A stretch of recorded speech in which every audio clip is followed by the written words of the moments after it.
2024 లేదా 25లో డిగ్రీ లేదా బీటెక్ చదివారా? సాఫ్ట్వేర్ జాబ్ కోసం ఎదురు చూస్తున్నారా? అయితే కోడ్ జ్ఞాన్ 100 డేస్ కోర్సులో చేరండి, జాబ్ సాధించండి.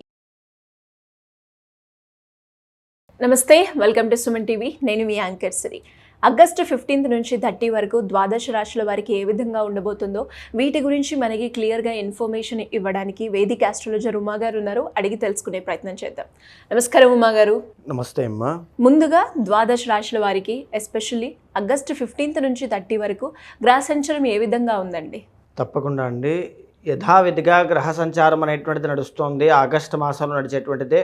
15వ తారీఖు దగ్గర నుంచి 30వ తారీఖు వరకు నడిచేటువంటి గ్రహ సంచారాల్లో 2 గ్రహాలు ప్రధానమైనటువంటి మార్పుకి గురవుతూ ఉన్నాయి. రవిగ్రహ సంచారము అనేటువంటిది కర్కాటక రాశిలో సంచారం చేస్తూ ఉన్నటువంటిది సింహరాశిలోకి ఆగస్టు 17వ తారీఖు తర్వాత ట్రాన్సిట్ కాబోతుంది. అంటే సింహరాశి అనేటువంటిది రవిగ్రహానికి స్వరాశి, స్వంత ఓన్ హౌస్ అండి. అంటే కాస్త మంచి ప్రభావాలు ఉంటాయి. అయితే ఇక్కడ రవితో పాటు కలిసి ఉన్నటువంటి కంజంక్షన్ కాబట్టి రవికేతువులు రాజకీయాల్లో తెలియనటువంటి అలజడులు గందరగోళాలు జరిగే అవకాశాలు ఈ మాసంలో ఎక్కువగా ఉంటాయమ్మా. ఇదే 15 నుంచి 30th మధ్యలో ఈ శుక్రగ్రహ సంచారం అనేటువంటిది మారుతోంది. శుక్రుడు జాతకంలో మిథున రాశిలో సంచారం చేసేటువంటి వాడై కర్కాటకంలోకి ఆగస్టు 20వ తారీఖు తర్వాత ట్రాన్సిట్ కాబోతున్నారు. సో ప్రధానంగా ఏంటి అంటే ఇక్కడ సింహరాశిలో రవికేతువుల యొక్క ట్రాన్సిట్, కుంభరాశిలో శని రాహుల యొక్క ప్రభావం పడబోతోంది. ఎందుకంటే శని వక్రించారు కాబట్టి అండి. ఇకపోతే 20వ తారీఖు దాటిన తర్వాత కర్కాటక రాశిలో బుధ శుక్రుల యొక్క కంజంక్షన్ కనబడుతోంది అనమాట.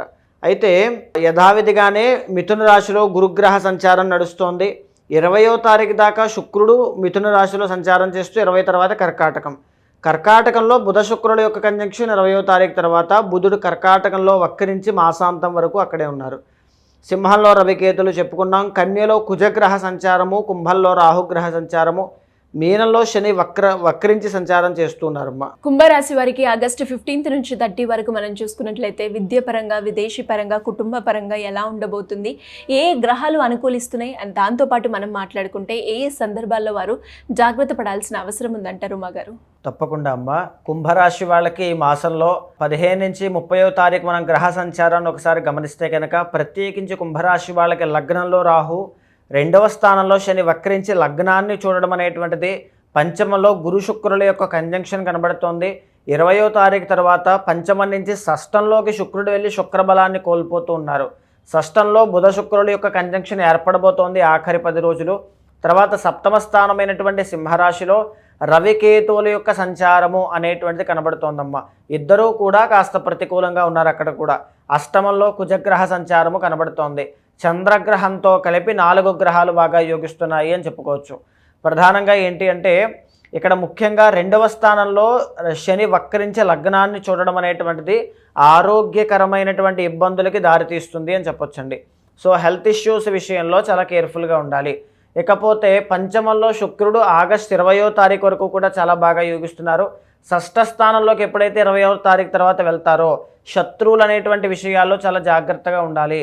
6వ స్థానంలో శుక్రుడు ఎప్పుడైతే సంచారం చేస్తున్నారో ఎస్పెషల్లీ ఆడవాళ్ల విషయంలో, విమెన్ రిలేటెడ్ ప్రాబ్లమ్స్ విషయంలో జాగ్రత్తగా ఉండాలి. సినీ, నాటక, కళారంగ ప్రముఖులు కానీ లేకపోతే నృత్య, గీత, వాద్యాది రంగాల్లో వ్యవహారం చేసేటువంటి వాళ్ళు కానీ శుక్రబలం తక్కువగా ఉంది కాబట్టి అవకాశములు, పరిస్థితులు, ఆదరణ ఇవన్నీ కూడా తగ్గే అవకాశాలు ఎక్కువగా ఉంటాయి. ఆ విషయంలో చాలా జాగ్రత్త పడాలమ్మా. 6th హౌస్లో బుధుడు వక్రించి పంచమాన్ని చూడడం వల్ల కుటుంబంలో శత్రువులు అనేటువంటి వాళ్ళు పెరిగే అవకాశం ఉంటుంది. నరముల బలహీనత కానీ లేకపోతే ఈఎన్టీ ప్రాబ్లమ్స్ కానీ వచ్చేటువంటి అవకాశములు ఎక్కువగా కనబడతాయి. ప్రత్యేకించి వివాహ ప్రయత్నాలు చేసే వాళ్ళకి కాస్త ఆటంకములు, అబ్స్టాకిల్స్ అనేటువంటివి కనబడతాయి. నిరాశ, నిస్పృహలు అనేటువంటివి ఎదురయ్యే అవకాశం కనబడుతోంది. నూతన వ్యాపారస్తులు కాస్త వ్యయ ప్రయాసాలు అనేటువంటివి కనబడుతూ ఉన్నాయి. వ్యాపారం ప్రారంభించాలన్నా వ్యాపారంలో ఉన్నటువంటి వాళ్ళకైనా కాస్త ఒడిదుడుకులు ఎక్కువగా ఉంటాయి. సో వ్యాపార రంగంలో ప్రత్యేకించి ఉమ్మడి వ్యాపారం, పార్ట్నర్షిప్లో వ్యవహారం చేసే వాళ్ళైతే ఈ మాసం 15 దగ్గర నుంచి 30th వరకు కూడా చాలా కేర్ఫుల్గా ఉండండి. పార్ట్నర్తో తగువులు కానీ, వివాదాలు కానీ, కలహాలు కానీ పెట్టుకోకుండా ప్రశాంతంగా లాభసాటిగా వ్యాపారం జరిగేలా చూసుకోండి.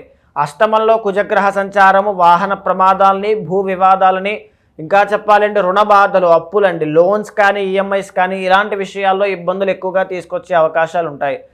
ప్రత్యేకించి కుంభరాశి వాళ్ళు గాయాలు పాలవ్వకుండా బయటికి ప్రయాణం చేసేటప్పుడు శకునాన్ని చూసుకుని తప్పకుండా బయలుదేరి వెళ్ళి రావాలి. అలాంటి సందర్భాల్లోనే రక్ష అనేటువంటిది ఖచ్చితంగా ఉంటుంది. ఇక్కడ లగ్నంలో రాహు యొక్క ప్రభావం అనేటువంటిది దూరపు ప్రయాణాలు చేయడం వల్ల వచ్చేటువంటి అలసట, బడలిక వల్ల వచ్చే అనారోగ్య సమస్యలు ఎక్కువగా కనబడుతూ ఉన్నాయి. ఈ విషయంలో జాగ్రత్త పడాలమ్మా.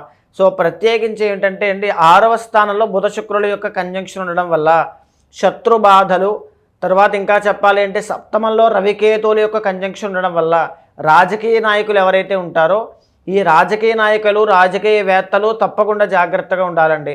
మీ లైఫ్లో తెలియనటువంటి గందరగోళము, అలజడి 15వ తారీఖు దగ్గర నుంచి ప్రారంభమయ్యే, అంటే 17వ తారీఖు రవి మారిన తర్వాత నుంచి ప్రారంభమయ్యే అవకాశాలు ఎక్కువగా ఉంటాయి.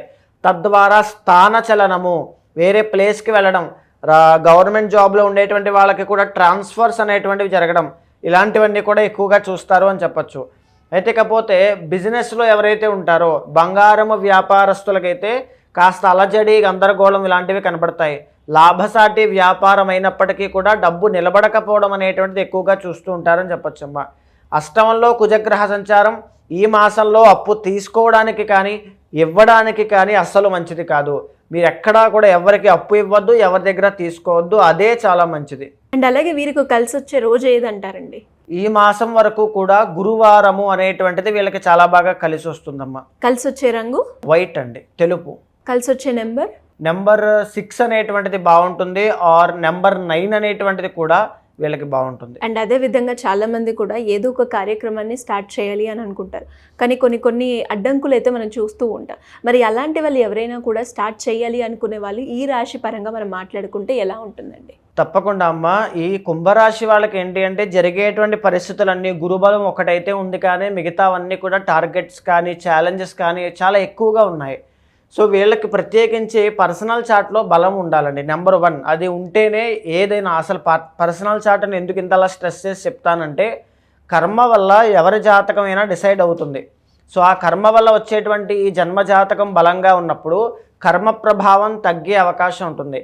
నిజానికి అలాంటి కర్మ ప్రభావం ఎవరికైనా ఉండి ఆ జాతక దోషాలు ఎవరికైనా ఉంటే కనుక వాటి యొక్క ప్రక్షాళన కోసం చేసుకోవాల్సినవి ఏమిటి అంటే దాన ధర్మాలు చేయాలి, పుణ్య కార్యక్రమాలు చేయాలి, 10 మందికి సహాయం చేయాలి. అలానే అపాత్రాదాన డబ్బులు విచ్చలుడిగా ఖర్చు పెట్టద్దు. ఇప్పుడు మీకున్నది అదే, జాగ్రత్తగా ఉండండి. సో మీరు ప్రత్యేకించి శ్రావణ మాసం కాబట్టి 8వ తారీఖు కానీ 9వ తారీఖు కానీ, ఆర్ లేకపోతే ఏదైనా ఒక శుక్రవారం నాడు మహాలక్ష్మీదేవికి హోమం జరిపించండి. విశేషమైనటువంటి ధన వృద్ధి, డబ్బు అనేటువంటిది ఫ్లో ఆఫ్ మనీ చాలా బాగుంటుంది. మరి మీరు అన్నట్టుగానే ఇంకా ఎవరికైనా కూడా వారి ఇంటర్నల్గా మీరు ఎప్పుడూ చెప్తూ ఉంటారు, మనం ఓవరాల్గా వ్యూ ఇస్తాము, బట్ పర్సనల్గా చార్ట్ ప్రకారంగా మనం చూసుకుంటే చాలా వేరియేషన్ ఉంటుంది, గ్రహాలు చాలా డిఫరెంట్గా ఉంటుంది అని చెప్తూ ఉంటారు. అదేవిధంగా ఎవరైనా కూడా మరి వారు ఇంటర్నల్గా ఫేస్ చేసే ప్రాబ్లంకి పరిష్కారం తీసుకోవాలి అనుకునే వాళ్ళు ఎవరైనా కూడా మిమ్మల్ని అప్రోచ్ అవ్వాలి అంటే ఏ విధంగా ఉంటుందండి? తప్పకుండా అమ్మ, అలాంటి వాళ్ళు ఎవరైనా ఉంటే కనుక మీకు కింద కనిపించే నెంబర్కి కాల్ చేస్తే మా వాళ్ళు మీకు పూర్తి వివరాలు అందిస్తారు. తప్పకుండా ఇక్కడ మనం మాట్లాడుకునేటువంటివన్నీ కూడా గోచార అంశములండి, కానీ మీ యొక్క జన్మ జాతకంలో మీకు సంబంధించిన వివరాలన్నీ కూడా ఎలాంటి విషయాల్లో జాగ్రత్త తీసుకోవాలనో, ఏ గమ్యం వైపు వెళ్తే చాలా బాగుంటుంది, ఏ విద్య, ఏ కోర్స్ నేర్చుకుంటే బాగుంటుంది, లేకపోతే ఫ్యూచర్లో మెరిటల్ లైఫ్ విషయంలో ఎలా జాగ్రత్తలు తీసుకోవాలి, ఎవ్రీథింగ్ అండి, అన్ని అంశాలు కూడా జన్మజాతకం ద్వారా మనం మాట్లాడుకోవచ్చు. సో ఎవరైనా అలాంటి వాళ్ళు ఉంటే మీ గోచారాన్ని, మీ పర్సనల్ చార్ట్ని సమన్వయం చేస్తూ పూర్తిగా విశ్లేషించినటువంటి తర్వాత శాంతి పరిహారములు ఏదైనా ఉంటే ఆచరింపచేసి తప్పకుండా భగవత్ అనుగ్రహం కలిగేలా చేస్తానమ్మా. థ్యాంక్ యూ అమ్మ గారు, థ్యాంక్ యూ సో మచ్. నమస్తే అమ్మా.